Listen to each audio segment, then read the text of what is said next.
माझ्या कलाकार मित्रांना एक सूचना मी करू इच्छितो। माझं नाव उमेश ठाकूर, अभिनेता। निवडणुका आल्यात, आता प्रचारासाठी ॲड्स बनवल्या जातील, तेव्हा तुम्हाला बऱ्याच ठिकाणून बोलवलं जाईल। काही कोऑर्डिनेटर्स बोलवतील किंवा काही कंपनीज बोलवतील। डायरेक्ट कंपनीकडून काम असेल तर नक्कीच करा, पण कोऑर्डिनेटर्स किंवा मधला व्यक्ती आहे तो जर तुम्हाला बोलवत असेल तर सावध राहा। आणि हे लोक काय करतात ते तुम्हाला सांगतो। एक मोठी कंपनी हे पॅकेज उचलते, किंबहुना ती मोठी कंपनी तुम्हाला कॉन्टॅक्टसुद्धा करते। त्यांचा प्रतिनिधी तुम्हाला कॉन्टॅक्ट करतो, तुम्हाला सांगतो की काम कर, किंवा कास्टिंग डायरेक्टर कॉन्टॅक्ट करतो आणि तुम्हाला पर डे ठरवला जातो।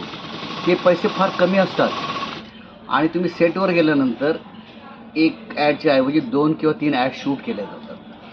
असे प्रसंग कलाकारांबरोबर घडतात आणि पैसे फक्त पर डेचे मिळतात, आणि ते पर डे फारच सिरियलच्या पैशापेक्षा कमी असतो। तेव्हा सावध राहा। आणि खास करून पुणे, औरंगाबाद इथून येणाऱ्या नटांना मी स्ट्रिक्टली सांगतो, तुम्ही तिथून येता, कमी पैशात काम करता आणि त्याच्यामुळे कलाकार जो आहे ना, खरा कलाकार, तो भरडला जातो। तुम्ही काम करा, या, पण पैसे चांगले घ्या, ठोकून पैसे घ्या। उगाच काम मिळतंय, दिसणार आहात टी व्हीला म्हणून तुम्ही काम करू नका, कारण हे ॲड एजन्सीज ज्या आहेत त्या कलाकारांना फसवत आहेत आणि तसा अनुभव आलेला आहे।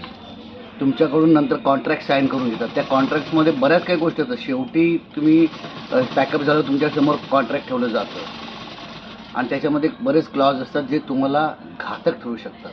तेव्हा सावध राहा, ॲड्स करा, काम करा, पण पैसे व्यवस्थित घ्या, कॉन्ट्रॅक्ट नीट वाचा। सगळा गोलमाल आहे। धन्यवाद।